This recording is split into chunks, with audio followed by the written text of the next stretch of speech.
She was born without arms, not even a wrist, not even a finger. Doctors said she'd never be independent, never dress herself, never drive. They definitely didn't say, one day she'll fly a plane.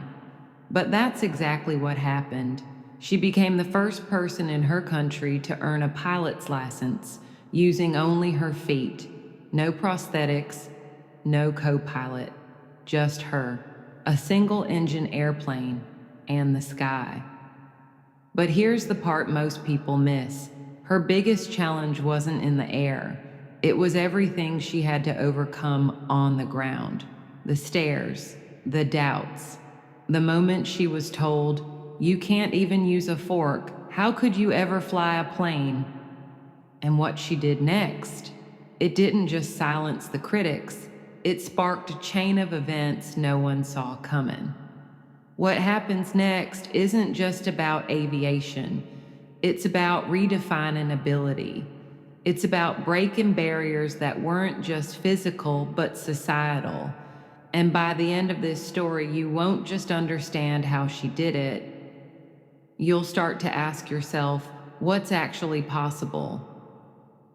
When we stop believing the limits we're given, her name is Layla Reyes, and her journey to the clouds, it didn't start with a cockpit, it started with defiance, heartbreak, and one impossible dream that she turned into flight. And just when you think you've seen her greatest achievement, wait until you hear what she did after taking to the skies.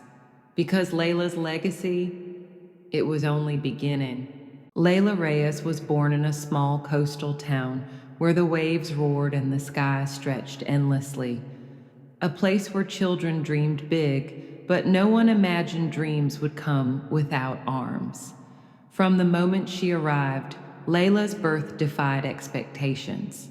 She had no arms, no forearms, no fingers, nothing below the shoulders.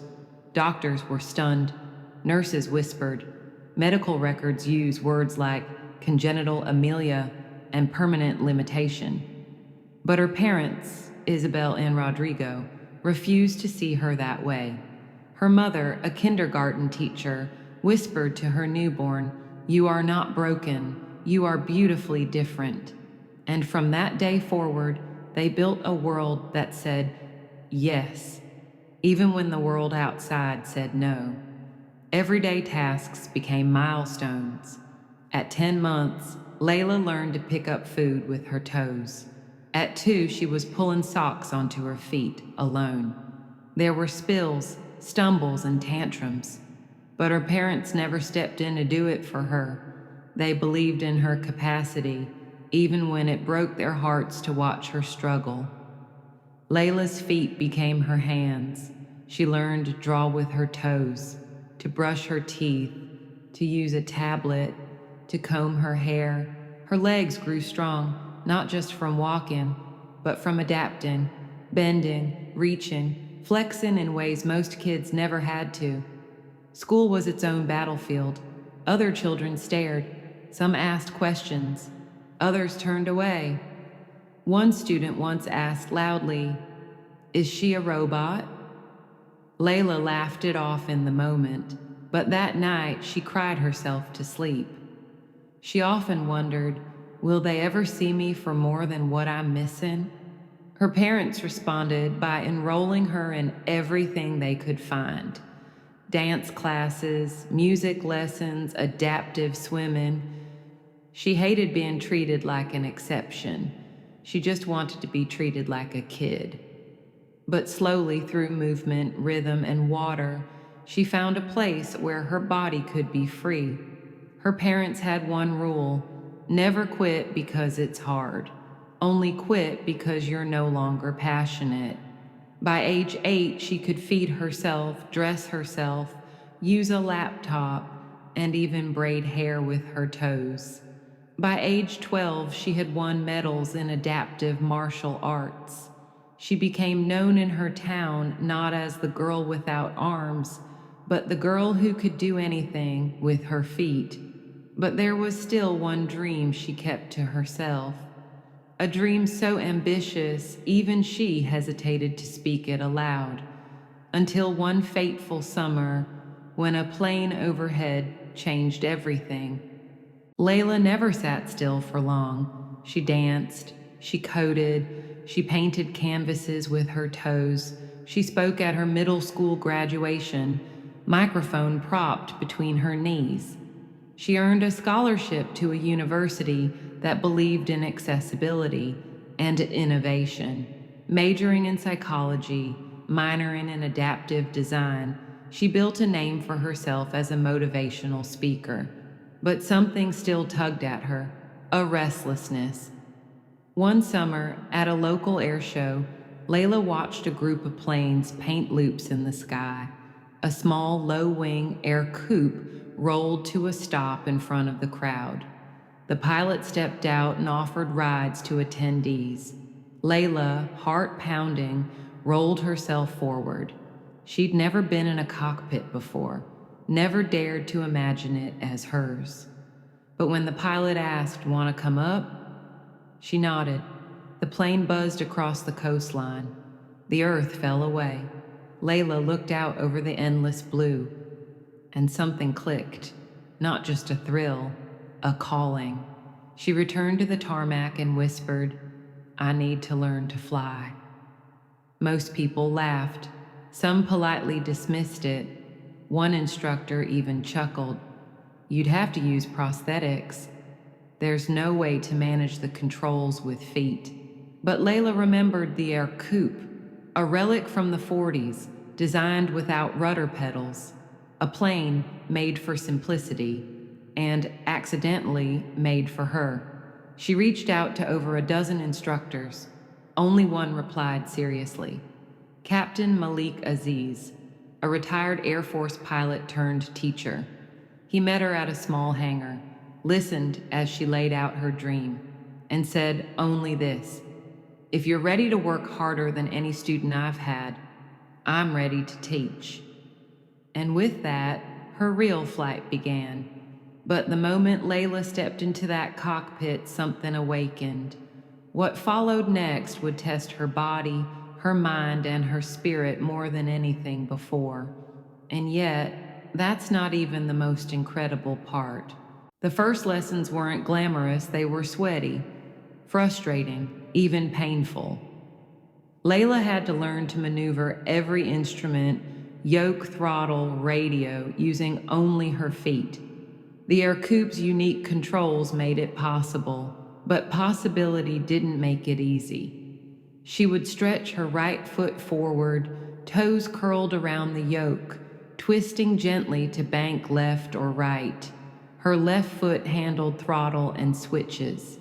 She'd even use her heel to toggle communication dials.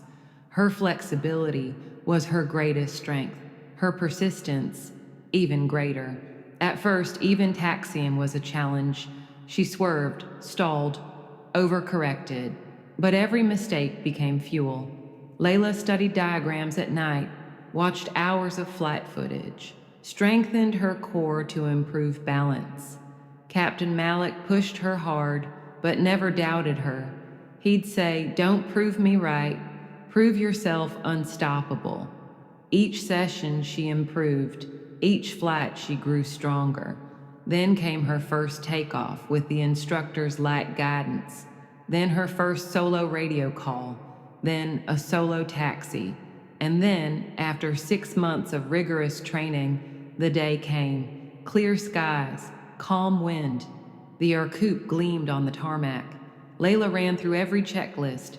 Twice, she radioed the tower, rolled into position. Her heart thundered. Her toes gripped the yoke, and she soared. A solo flight. No co-pilot. No hands. No backup. Just Layla and the sky. It wasn't just historic. It was triumphant. Because for the first time, she wasn't adapting to the world.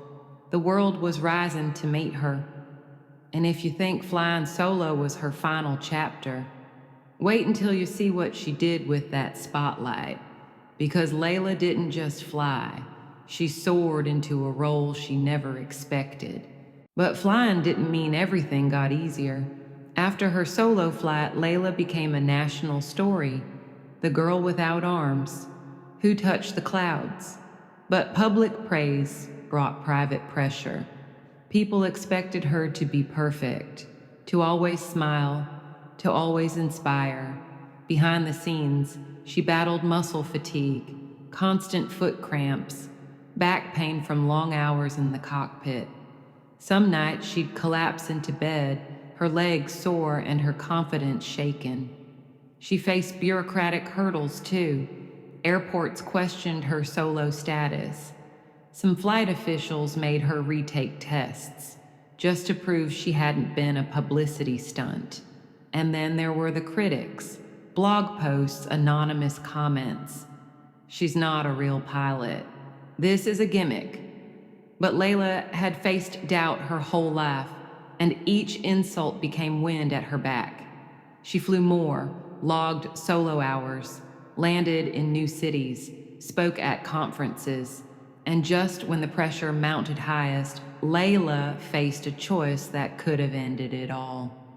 But instead of stepping back, she stepped into something even greater, a moment that would change not only her life, but how the world sees disability. And when asked why she did it all, she always answered the same way: because someone like me needs to be seen. Layla's triumph wasn't just about the license, it was about turning the unimaginable into undeniable. And every time her wheels touched back down on the runway, she knew she had lifted more than herself. She had lifted the horizon for others. Layla Reyes didn't grow arms, she grew strength, adaptability, vision. Her success wasn't about overcoming disability, it was about reimagining what ability even means. She redefined the cockpit, redefined the pilot, and maybe redefined all of us. Because in her story, we don't just see her, we see a reflection of what's possible when you stop asking, "What do I lack?" and start asking, "What can I build?" She's a pioneer of possibility, a symbol of what happens when resilience meets opportunity. Today, when she speaks, people listen, not just because she flies, but because she believes everyone can. Layla reminds us that limitations are real, but so is creativity, so is grit, so is courage that refuses to wait for permission. And when she lifts off, she carries more than herself. She carries hope for every person told they'll never write, never walk, never fly. She proves you don't need arms to take off, you just need belief. If Layla's flight moved you, you're not alone. And trust me, there are more stories like hers coming. Some you won't believe until you see them. Here at Able in Every Way, we tell real stories of strength that doesn't always look the way you expect, because sometimes the most powerful stories come from the people the world almost overlooked. So don't let her flight end here. Subscribe to Able in Every Way to hear more voices that rise above limits. Comment below. What's one thing you've done that others said you couldn't? And share this video with someone who needs to believe again. Because this isn't just Layla's story, it's a blueprint for what happens when we stop waiting for perfect conditions and take off anyway.